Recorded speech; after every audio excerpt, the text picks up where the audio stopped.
buscas da Polícia Federal pela segunda vez em 11 dias. A nova investigação apura envolvimento dele no escândalo do Master.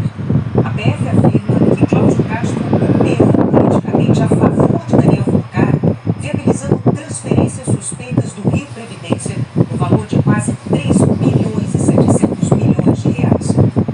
O Rio Previdência é o fundo de aposentados e pensionistas do Estado.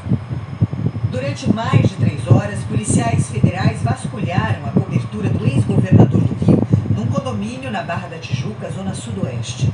Cláudio Castro estava em casa e acompanhou as buscas. Os agentes deixaram o endereço, levando 2 celulares para análise.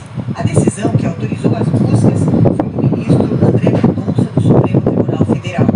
Segundo o ministro, as provas reunidas pela PF indicam que Cláudio Castro mantinha vínculo próximo com Daniel Wurcar e exerceu papel politicamente relevante para a viabilização dos aportes do Rio Previdência no Banco Master. A investigação é um desdobramento da Operação Barco de Papel de janeiro, que identificou aplicações financeiras suspeitas do Rio Previdência no Banco de Wurcar. O fundo gera os benefícios de 237 mil aposentados e pensionistas do Estado.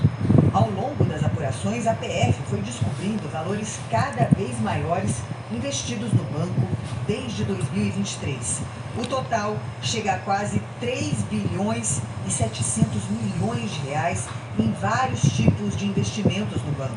A Polícia Federal também destaca que a gestão do Rio Previdência foi trocada imediatamente antes do início dos aportes no Master e que os novos gestores tomaram decisões contrárias à política de investimentos e adotaram medidas irregulares para o credenciamento do Banco Master. A partir de conversas encontradas no celular de Daniel Wurcar, a Polícia Federal descobriu que o ex-governador do Rio teve encontros frequentes com o dono do Master, tanto aqui no Brasil quanto no exterior, em viagens custeadas pelo banqueiro. E mais, que há uma coincidência de datas entre esses encontros e os aportes financeiros feitos pelo Rio Previdência no banco. As conversas indicam que a liberação de determinados investimentos dependia de alinhamento político com o ex-governador. Além de Castro, outras 9 pessoas foram alvos de busca e apreensão hoje. Entre elas, Davis Marcon Antunes, ex-diretor-presidente do Rio Previdência. Está preso desde fevereiro. É a segunda vez em 11 dias que a Polícia Federal bate na porta do ex-governador do Rio. No dia 15 de maio, Castro foi alvo de uma outra operação, chamada de Sem Refino. A PF investigou a participação dele num esquema de fraudes e favorecimento ilegal do Grupo Refit, dono da antiga refinaria de Manguinhos, um dos maiores devedores de impostos do país. Tal qual a outra operação, isso para nós foi uma surpresa, porque nós não conseguimos entender ainda que tipo de envolvimento podem ter atribuído a ele. São coisas que nós vamos ainda entender para saber em que ponto ele pode estar sendo envolvido ou qual seria a acusação. As defesas de Daniel Wurcar e Davis Antunes não quiseram se manifestar. Em nota, o Rio Previdência disse que em dezembro de 2025 houve o resgate de aproximadamente 1 bilhão e 400 milhões de reais do fundo administrado pelo Banco Master. Afirmou ainda que está à disposição para prestar os esclarecimentos e que a atual gestão tem adotado medidas que fortalecem a segurança dos investimentos. Desde 2024, instituições do Rio de Janeiro faziam alerta para o risco de investir dinheiro dos aposentados no Banco Master. Os primeiros questionamentos sobre os investimentos do Rio Previdência no Master surgiram um ano antes da liquidação do banco de Daniel Wurcar. Ainda era outubro de 2024, quando o Conselho Fiscal do Fundo Previdenciário e os servidores do Estado se reuniu. Os conselheiros manifestaram profunda preocupação com as aplicações em letras financeiras do Banco Master.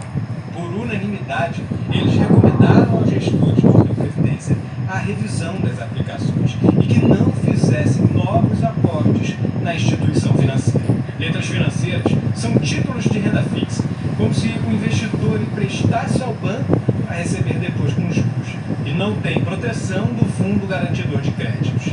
Naquela altura, o investimento do Rio Previdência no Master estava na casa do bilhão.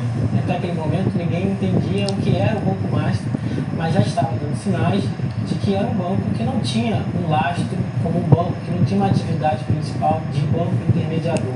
O que chamou a atenção do Conselho Fiscal do Rio Previdência foi uma notícia ainda em julho de 2024.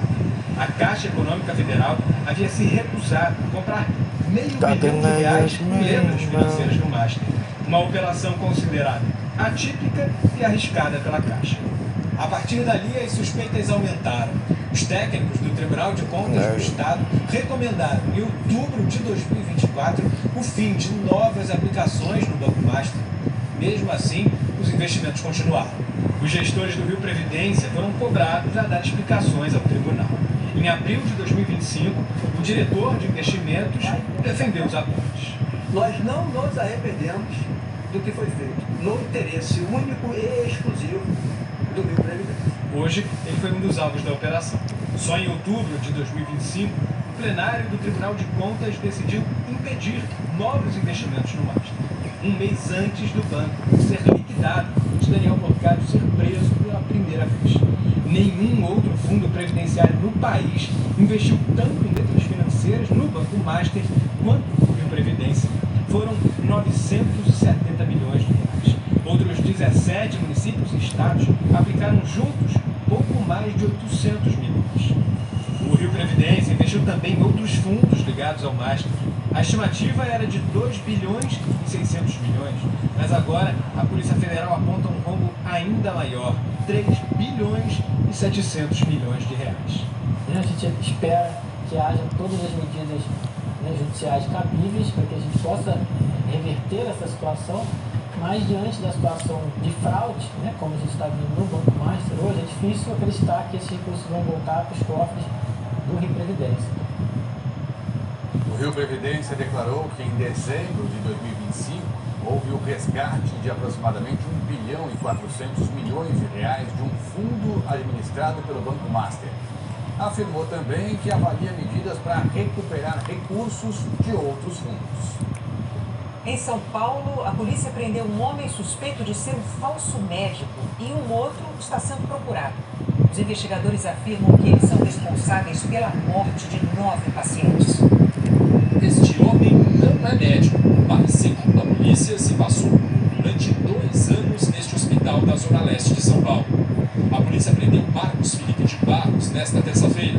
O segundo suspeito, Mike César Silva, está foragido. Os investigadores afirmam que juntos, os dois fizeram cerca de 2.000 atendimentos e que 9 pacientes morreram depois de terem sido atendidos por eles.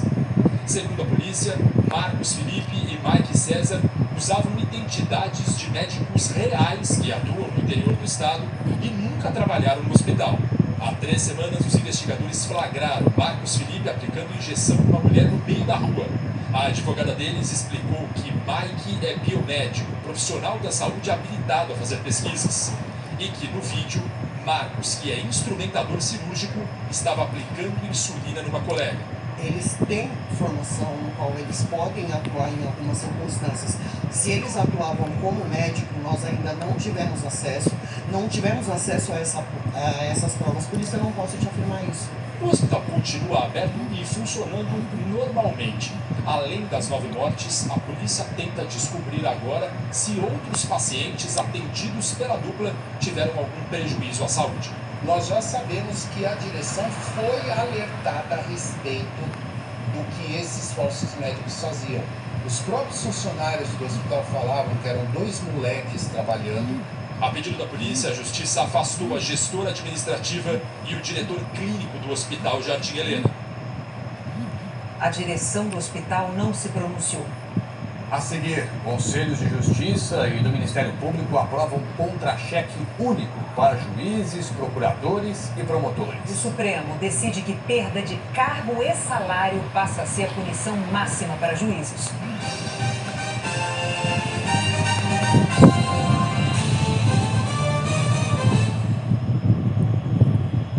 Isso é Brasil no pé, isso é Brasil na mão.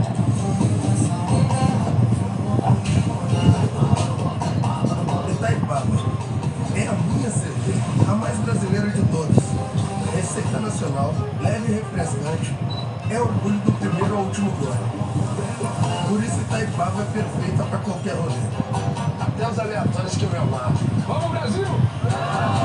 Itaipava, a cerveja para quem A galera Brasil tá até no sempre copo. fazendo Beba com sabedoria.